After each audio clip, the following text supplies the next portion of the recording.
이제 더불어민주당 입장에서는 지금 윤석열 대통령 당선 지난 3월 9일부터 계산하면 80일 만에, 윤석열 대통령 취임부터 세면 22일 만에 치러지는 이제 지방선거이니까 대선 참패에 대한 서력전, 이렇게 얘기를 하고 있다고 합니다. 선거구는 총 2,324곳, 출마한 후보는 7,616명 이렇게 되어 있습니다. 지난 대선 후보가 2명이나 출마해 있죠. 안철수 성남시 분당 갑, 이재명 인천시 계양을. 불과 몇 달 전까지 대통령 후보였던 두 사람이 서로 지역구는 다르지만, 선거구는 다르지만 얼마나 더 득표율을 올리느냐, 누가 더 높은 득표율을 얻느냐, 엄밀하게 말하면 누가 이기고 누가 질까에서부터 이야기를 해야 되겠지요. 그리고 이제 둘 다 당선이 된다면 누가 더 압도적인 득표를 얻었느냐, 이런 것까지도 견주게 될 텐데, 아무튼 그래서 미니 대선이다, 이런 말까지 나오고 있습니다.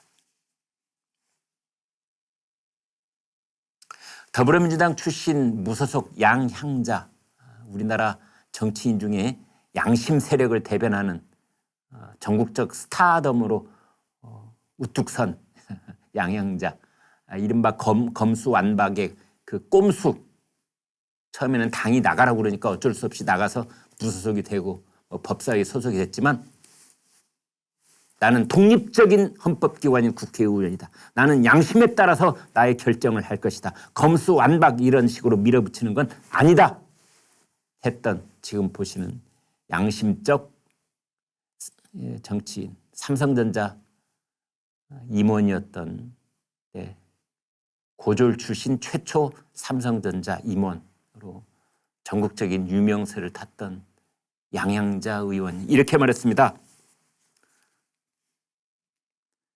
복당 신청을 철회했다. 제가 입당했던 민주당은 지금의 민주당이 아닙니다. 당을 떠나야 했던 의혹이 법적으로 소명되었지만, 저 양향자 의원의 그 지역구 사무실에서 성추행이 있었다, 이제 그것 때문에 민주당에서 나갔었거든요. 당을 떠나야 했던 의혹이 법적 소명이 되었지만 제가 돌아갈 당은 이제 없습니다. 6년여 전에 문재인 대통령이 손을 잡고 들어온 민주당은 민주적이고 혁신적이었습니다. 지금은 민주도 혁신도 없이 일사불란하게 움직이는 군대 같습니다. 많은 국민이 우려하는 법안을 172명 국회의원 전원이 발의를 했습니다. 대선에 패배한 당 대표이자 586 용퇴를 외쳤던 586 세대의 맏형 송영길이 사퇴한 지 20일 만에 서울시장 선거에 출마해도 반대를 하는 사람이 없습니다. 대선에서 패배한 후보 이재명이 한 달 만에 정계에 복귀하고 연고도 없는 지역에 출마하고 보궐선거 후보가 지방선거 선대위원장을 맡는 이런 기이한 모습에 박수를 치고 있습니다. 지방선거 완패를 막으려면 지금이라도 송영길, 이재명 두 분은 사퇴를 해야 합니다. 여러분 어떻게 들으셨습니까? 박수를 치고 싶으십니까? 더불어민주당이 이런 목소리가 있습니다. 사실은. 물론 송영길, 이재명 이런 말은 들은 척도 안 하겠지만 아마 반응도 보이지 않을 겁니다. 왜냐하면 논리적으로 붙어봤자 이루을 게 없을 테니까. 지금 그런 상황입니다. 여론조사 중앙일보에 나와 있는 거 지금 도표를 통해서 몇 가지 보여드리겠습니다. 인천 계양을 후보 지지율 이재명 50.8, 윤형선 40.9. 둘의 격차는 한 자리 숫자입니다. 9.9. 9.9. 한 자릿수 격차. 그러니까 이재명이 윤영선보다 앞서 있긴 하지만 이재명 후보는 굉장히 낙담을 해서 얼굴을 찡그리고 있을 거고 윤영선 후보는 지금 우길승천 용기 100배 하고 있는 겁니다. 왜 그러냐면요. 전국적인 지명도로 보거나 또 아까 뭐 누가 얘기했던 식으로 대통령 선거에 47%를 얻었던 최근에 있었던 그런 일로 보거나 또 최근까지 경기지사를 했던 일로 보거나 한 3곱절, 4곱절은 앞서 있어야 뭐 정치적 중량감이 맞는 거지요. 아니 그런데 4대5예요. 4대5. 4대5. 어떻게 보면 비슷비슷한 거예요. 윤영선 후보가 무려 40%. 4%도 턱걸이 할 듯 말 듯 그렇게 알고 있었는데 아니 이게 무슨 일이야. 그것도 인천 계양을 두고두고 민주당이 텃밭이었다는 민주당 후보가 나가기만 하면 당선됐다는 계양을 해서 이게 무슨 일이람 지금 이러고 있는 겁니다. 이번에는 경기 분당갑 보겠습니다. 경기 분당갑. 경기 분당갑은 이제 안철수하고 이제 김병관 후보가 붙어 있는데 안철수 후보가 3배, 2배쯤이군요. 김병관 32.1, 안철수 60.8. 그렇죠. 저 정도 돼야 대선 후보의 몸값이 살아있다 이렇게 보는 거죠.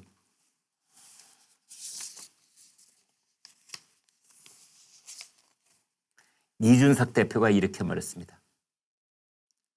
당에서는 윤형선 후보로 이길 수 있다는 판단입니다. 모두 개항의 토박이이면서 25년간 이 지역에서 의사로서 아픈 사람을 치료하면서 의술을 펼친 윤형선 후보에게 지원을 아끼지 말아주십시오. 이번 선거를 끝으로 지역구를 버리고 방탄용 출마를 감행하는 사람들이 발붙이지 못하게 해야 합니다. 허은하 국민의힘 수석 대변인 이렇게 페이스북에 썼습니다. 송영길 서울시장 후보의 오만함과 이재명 후보의 무례함, 이것에 대해서 민주당을 향한 인천 민심이 끝 모르는 추락을 보이고 있다. 21대 총선 당시 계약구 주민들은 송영길 후보에게 20%포인트 가까운 격차의 승리를 안겨주셨지만 최근 여론조사에서 이재명 후보와 윤영선 후보의 격차는 10%포인트 미만으로 좁혀진 것이다. 박민영 국민의힘 대변인. 직전 선거에서 집권 여당의 대통령 후보였던 자가 연고지를 버리고 자당의 텃밭으로 도망을 갔는데 지지율 격차가 한 자릿수에 불과하다는 사실에 이재명 후보는 부끄러워하셔야 합니다. 국회의원 배지는 방탄복이 아닙니다. 범죄 수사를 피하기 위해 연고지마저 헌신짝처럼 내버리는 만행이 정당화되어서는 안 될 것입니다. 인천에서 한 유권자가 이재명 후보한테 그랬었지요. 개항이 뭐 호구로 보이니? 분당으로 가! 그런 적도 있었습니다. 지금 이제 분당갑에서는 안철수 후보가 선전을 하고 있다 이렇게 보는데 이 분당갑은 경기도지사 선거하고 직간접적으로 영향을 주고받는 사이다 이렇게 볼 수 있겠습니다. 그래서 안철수 전 위원장이 안철수 후보가 이렇게 말했습니다.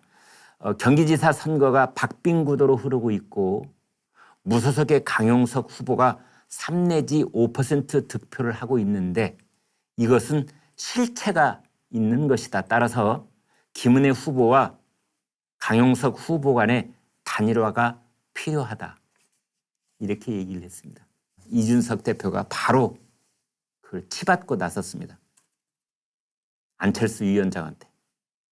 선거대책위원회 방침과 다른 메시지를 낼 거면 좀 상의를 하셨으면 좋겠습니다.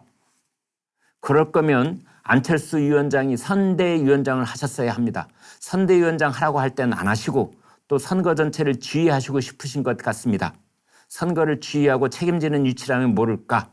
본인은 지역구에서 주민을 위해 봉사하겠다고 했기 때문에 선대의 방침과 다른 메시지를 낼 거면 좀 상의를 하셨으면 좋겠습니다. 삐졌다 이거죠. 제 생각은 이렇습니다. 이준석 국민의힘 대표, 글쎄요, 뭐 사사건건 아직까지도 안철수 전 위원장, 안철수 후보의 일거수일투족에 딴지를 걸고 각을 세우고 있는데요.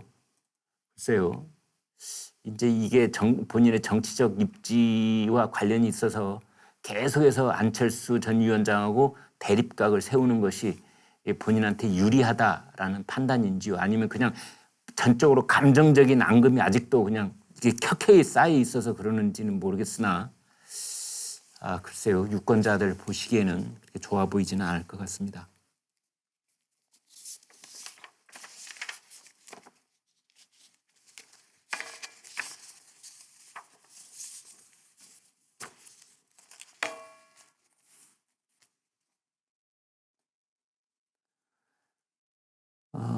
제가 서두에, 그러니까 뭐 공개적인 자리에서 하는 얘기 있고 사적인 자리에서 하는 얘기 있고 속마음이 따로 있는 법이다. 그래서 저희가 오늘 썸네일에도 이제 이재명 특명, 한밤중 특명, 무조건 한덕수를 인준하라, 이렇게 이제 저희가 제목을 붙였는데 이게 사실입니다. 그래서 저희가 취재한 바로는 굉장히 세게, 언론에 공개된 것보다는 굉장히 강하게 이재명 선대위원장이 한덕수 총리 인준을 그렇게 요구하고 있는 것 같아요. 이재명 후보는 지금 원내가 아닙니다. 국회의원 배지가 없기 때문에 결국은 한덕수 총리 후보자에서 투표를 하는 것은 국회의원들이 가서 하는 것이기 때문에 이재명은 투표 현장에 있을 수가 없지요. 그냥 요청을 할 수 있을 뿐인 겁니다. 국회의원 배지를 단 당대표가 아니기 때문에. 그래서 누구한테 요청을 하겠어요? 그렇습니다. 윤호중 비대위원장 혹은 박홍근 원내대표. 그중에서도 박홍근 원내대표. 왜? 원내대표라고 하는 것은 국회의원들을 지휘하는, 당 전체가 아니고 국회의원들을 이제 국회의 원내에서 뭐 투표를 어떻게 하고 뭐 이런 전략을 세우는 총책임자가 원내대표이기 때문에 아마 박홍근 원내대표한테 강하게 얘기했을 가능성이 있다고 저는 봅니다.